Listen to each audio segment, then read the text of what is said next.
சிவா அயலி சீரியல்லேருந்து சூப்பரான ப்ரோமோ வந்திருக்கு. நம்ம அதை பற்றி தான் இந்த வீடியோக்குள்ளே நம்ம பார்க்க போகிறோம். வாங்க நம்ம வீடியோக்குள்ளே போகலாம். கபிலனும் சிவாவும் சேர்ந்து பார்த்தோம்னா அவங்க சாந்தியை வந்து தன் வீட்டுக்கு அழைச்சிட்டு வராங்க. எங்கே பார்க்கும்போது இந்திராணி ரொம்பவே பதட்டத்தோடு இருக்கும்போது இப்போ அயலி கிட்ட சொல்கிறாங்க, அயலி இன்னும் அவங்கள காணலை அப்படின்னு சொல்லும் போது, இங்கே பாருங்கள் நீ கண்டிப்பாக அவங்க அழைச்சிட்டு வந்துடுவாங்க அப்படின்னு சொல்லும் போது இப்போ செல்வநாயகி வந்து அவங்க திட்ட ஆரம்பிச்சிருந்தாங்க. இவ பேச்சை கேட்டுட்டு நீயும் இந்த மாதிரிக்கு பண்ணிட்டி அப்படிங்கும் போதே அப்போ பார்த்தோம்னா கரெக்டாக அவங்க கபிலனும் சிவாவும் சேர்ந்து சாந்தியை அழைச்சிட்டு வந்துருந்தாங்க. இன்னொரு பக்கம் வர்மாவுக்கு இந்த விஷயம் தெரிய வருது. தன்னுடைய கஸ்டடியில் இருந்து சாந்தியை கபிலன் வந்து கூட்டிகிட்டு போயிட்டா அப்படின்னு சொல்லிட்டு இதனால வந்து வர்மாவோட முழு கோபமும் கபிலன் பக்கம் திரும்புது. அவனை உயிரோட விடக்கூடாதுடா, பாத்தியா நம்ம கூடவே இருந்துக்கிட்டு அவன் துரோகம் பண்ணிட்டான், அவனை சும்மா விடக்கூடாது, அவன் எங்கே இருந்தாலும் சரி தான் அழைச்சிட்டு வந்துருங்க அப்படின்னு சொல்லிட்டு தன்னுடைய ஆட்கள்கிட்ட சொல்லவும் இங்கே பார்த்தோம்னா வந்து சாந்தியை பார்த்ததுமே வந்து இந்திராணி எல்லாருமே சந்தோஷப்பட ஆரம்பிச்சிருந்தாங்க. அப்போ உடனே வந்து சாந்தி கிட்ட வந்து சொல்கிறாங்க, ஒழுங்கு மரியாதை போய் உண்மையை சொல் அப்படிங்கவும் சாந்தியும் வந்து அவங்க உண்மையை ஒத்துக்கிட்டுதாங்க. நான் உண்மையிலே வந்து உதய் பெருமாளை பார்த்தது கூட கிடையாது, அவருக்கு எனக்கு எந்த சம்மந்தமும் கிடையாது, ஆனால் என்னை மிரட்டி இந்த மாதிரிக்கெல்லாம் சொல்ல வச்சாங்க, அதனால தான் நான் சொன்னேன், அவர் மேலே எந்த தப்புமே கிடையாது அப்படின்னு சொல்லிட்டு அவங்க சொல்லவும் அடுத்தது மோனிகாவும் சொல்கிறாங்க, ஆமாம் எனக்கு வந்த தகவலும் பொய்யான தகவல் போலுக்கு, நான் தான் உண்மையை தெரிஞ்சுக்காம இந்த மாதிரிக்கு தப்பு பண்ணிட்டேன், என்னை மன்னிச்சிருங்க, உதய் பெருமாள் மேலே எந்த தப்புமே கிடையாது அப்படின்னு மோனிகாவும் வந்து வாக்குமூலம் கொடுக்குறாங்க. அடுத்தது பார்த்தோம்னா வந்து அவங்க சிவா வந்து அவங்க பேசிகிட்டு இருக்கிறாங்க லைவ் டெலிகாஸ்டில், இவங்க மேலே எந்த தப்புமே கிடையாது, உதய் பெருமாளுக்கு வந்து இருக்கிறது ஒரே மனைவி, அதுவும் செல்வநாயகி மட்டும்தான், மற்றபடி வேற எதுவுமே உறவும் கிடையாது, அவர் தப்பானவரே கிடையாது அப்படின்னு சொல்லிட்டு அவங்களும் லைவ் டெலிகாஸ்டில் சொல்லவும் இதனால பார்த்தோம்னா அப்போ உதய் பெருமாள் மேலே எந்த தப்புமே இல்லை அப்படின்னு சொல்லிட்டு ஊர் ஜனங்க அவ்வளோருக்குமே வந்து அவங்க லைவ் டெலிகாஸ்டில் வந்து சொல்லியிருந்தாங்க. இதனால உதய் பெருமாள் மேலே எந்த தப்பும் இல்லைன்னு சொல்லிக்கிட்டு சிவா அயலியும் வந்து நிரூபிச்சிருந்தாங்க.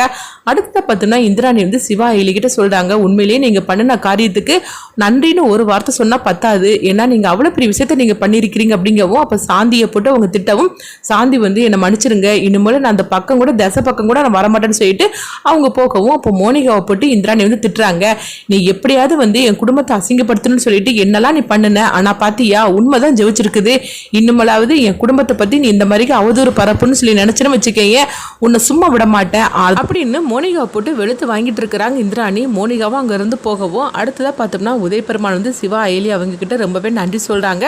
அப்போ உடனே பார்த்தோம்னா செல்வநாயகி வந்து கபிலன் கிட்ட சொல்லிட்டு இருக்கிறாங்க, என்ன கபிலா உங்க அப்பா என்னன்னா அவங்களுக்கு போய் தேங்க்ஸ் சொல்லிட்டு இருக்கிறாரு, நீயும் தானே சாந்தியை அழைச்சிட்டு வந்து அப்படிங்கும்போது இங்க பாருமா என்ன இருந்தாலும் சரிதான், நான் அவருடைய மகன், ஆனால் அவங்களாம் அப்படி கிடையாது, மூணாவது மனுஷங்களுக்கு தான் நம்ம தேங்க்ஸ் சொல்லவும் அதுதான் அப்பாவும் பண்ணிட்டு இருக்காரு அப்படிங்கவும், ஓஹோ இதில் இப்படி ஒரு விஷயம் இருக்குதா, அப்போ சொல்லிட்டு போட்டுண்டா அப்படின்னு சொல்லிட்டு இருக்கவும் அடுத்து பார்த்தோம்னா வந்து அவங்க உதய் பெருமாள் வந்து சிவாவை பார்த்து சொல்கிறாங்க, என்ன இருந்தாலும் சரிதான் என்னுடைய கௌரவத்தை நீ காப்பாற்றிட்டப்பா அப்படின்னு சொல்லிட்டு இருக்கும்போதே சிவாவும் அதுக்கப்புறம் அவங்க போகிறாங்க. ஆனால் வந்து உதய் பெருமாள் நினச்சி பார்த்துட்டு இருக்கிறாங்க. அப்போ சிவா வந்து லைவ் டெலிகாஸ்டில் வந்து உதய் பெருமாளுக்கு இருக்கிறது ஒரே மனைவி, அது செல்வநாயகி மட்டும்தான் அப்படின்னு சொன்னதை நினச்சி அவங்க வருத்தப்பட்டு இருக்கிறாங்க. என்ன இருந்தாலும் உண்மையான பையன் அவனும் தானே, அவன் தானே எனக்கு மூத்த வாரிசு, ஆனால் அவன் என்னன்னா வந்து என்னுடைய கௌரவத்தை காப்பாற்றுன்னு சொல்லிட்டு இந்த மாதிரிக்கு சொல்லிட்டானே, அப்போ அவன் மனசு எவ்வளோ தூரம் பாடுபட்டுருக்கும் அப்படின்னு சொல்லி நினைக்கவும் அடுத்ததாக பார்த்தோம்னா வந்து அவங்க சிவாவை பார்க்கறதுக்காக இந்திராணி அவங்க ரூமுக்கு வராங்க. அப்போ சிவா அப்படின்னு சொல்லவும் உடனே சிவா வந்து அக்கா அப்படின்னு சொல்லிட்டு இருக்கும்போது என்னக்கா என்ன விஷயம் அப்படின்னு சொல்லி கேட்டுட்டு இருக்கவும் ஒன்றும் இல்லை சிவா அப்படின்னு சொல்லிட்டு இந்திராணி சிவாவையே பார்த்துட்டு இருக்கிறாங்க. அப்போ அவங்க மனசுக்குள்ளே நினைக்கிறாங்க, நீ தானே வந்து சித்தப்பாவோட பையன்னு சொல்லிட்டு நீ வந்த, ஆனால் இப்போ என்னன்னா வந்து இந்த மாதிரிக்கு நீ சொல்லிட்டே சிவா, அப்போ உன்னுடைய உரிமையை நீ விட்டு கொடுத்துட்டியா அப்படின்னு சொல்லி அவங்க மனசுக்குள்ளே நினைக்கவும் உடனே சிவா வந்து இந்திராணி கிட்ட கேட்குறாங்க, அக்கா நீங்கள் என்கிட்ட ஏதாவது பேசணும்னு சொல்லி வந்தீங்களா, என்ன ஆச்சு அப்படின்னு சொல்லி கேட்டுட்டு இருக்கவும் ஒன்றும் இல்லை சிவா, உண்மையிலேயே உன்னையே அயலி நினைக்கும் போது எனக்கு எவ்வளோ சந்தோஷமா இருக்குது தெரியுமா, இன்னைக்கு எவ்வளோ பெரிய பிரச்சனையிலேருந்து நீ இந்த குடும்ப கௌரவத்தை நீ காப்பாற்றி இருக்கிற அப்படின்னு சொல்லிட்டு இருக்கும்போதே அப்போ அயலி வராங்க,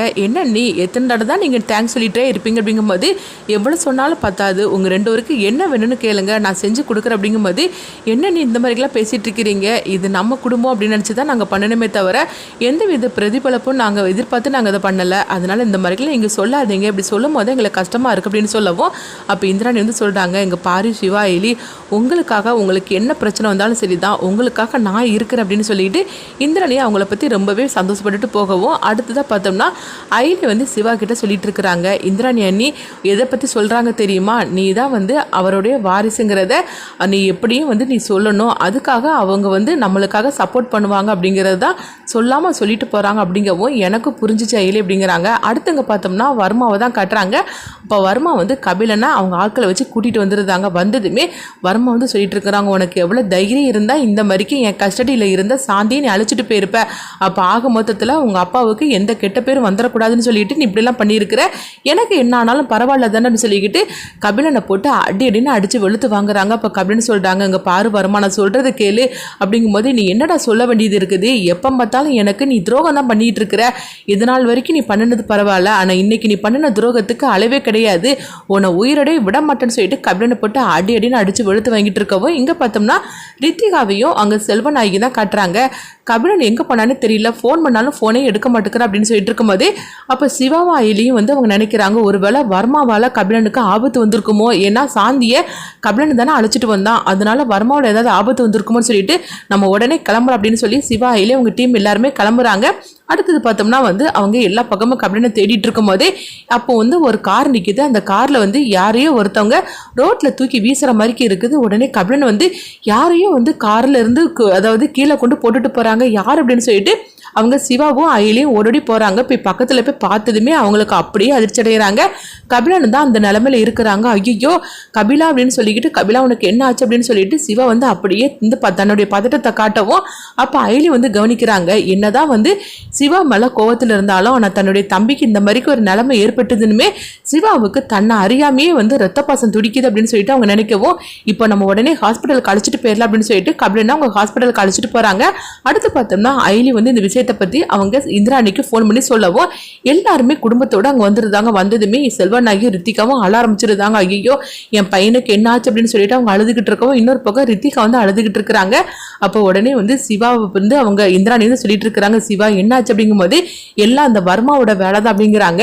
அப்போ சிவாவும் பதட்டத்தோட அழுதுகிட்டு இருக்கும்போது உதய் பெருமாள் வந்து அவங்க சொல்றாங்க, என் பையனுக்கு எதுவும் ஆகாது அப்படின்னு சொல்லிட்டு இருக்கும்போதே அடுத்தது பார்த்தோம்னா வந்து வர்மா வந்து அவங்க கபிலன் ஹாஸ்பிட்டலில் இருக்கிறத அவங்க வந்து தெரிஞ்சுக்கிட்டுதாங்க.